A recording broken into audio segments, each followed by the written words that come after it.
ওং স্থাপকায় চ ধর্মস্য সর্বধর্মস্বরূপিণে অবতার বরিষ্ঠায় রামকৃষ্ণায় তে নমঃ। আজ শ্রী শ্রী রামকৃষ্ণ কথামৃত পাঠ। শ্রী রামকৃষ্ণ ভক্ত সঙ্গে দক্ষিণেশ্বর মন্দিরে, বলরাম মন্দিরে,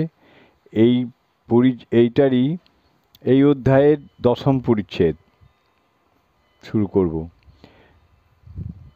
ঠাকুর শ্রীরামকৃষ্ণ ও গৃহস্থ ধর্ম। প্রায় 5:30-6টা হইল। ঠাকুর ভক্ত সঙ্গে নিজেকে ঘরের দক্ষিণ পূর্ব বারান্দায় বসে আছেন। ঠাকুর ভক্ত সঙ্গে নিজের ঘরের দক্ষিণ পূর্ব বারান্দায় বসে আছেন, ভক্তদের দেখিতেছেন। শ্রীরামকৃষ্ণ কেদারাদি ভক্তের প্রতি: সংসার ত্যাগী সাধু, সে তো হরিনাম করবেই, তার তো আর কোনো কাজ নাই। সে যদি ঈশ্বর চিন্তা করে তো আশ্চর্যের বিষয় নয়। সে যদি ঈশ্বর চিন্তা না করে, সে যদি হরিনাম না করে, তাহলে বরং সকলে নিন্দা করবে।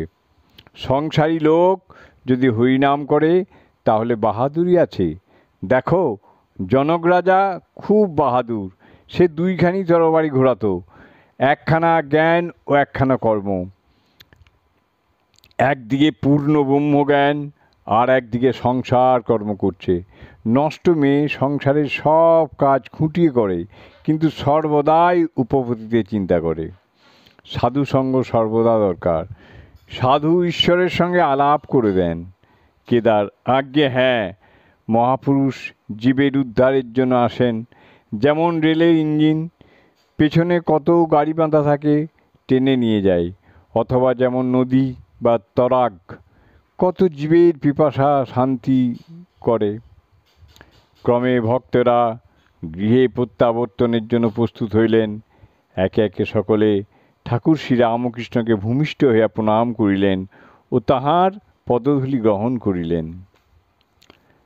ভবানাথকে দেখিয়া ঠাকুর বলিতেছেন, তুই আজ আর যাস নাই, তোদের দেখেই উদ্দীপন। ভবানাথ এখনো সংসারে প্রবেশ করে নাই। বয়স 19-20, গৌরবর্ণ, সুন্দর দেহ।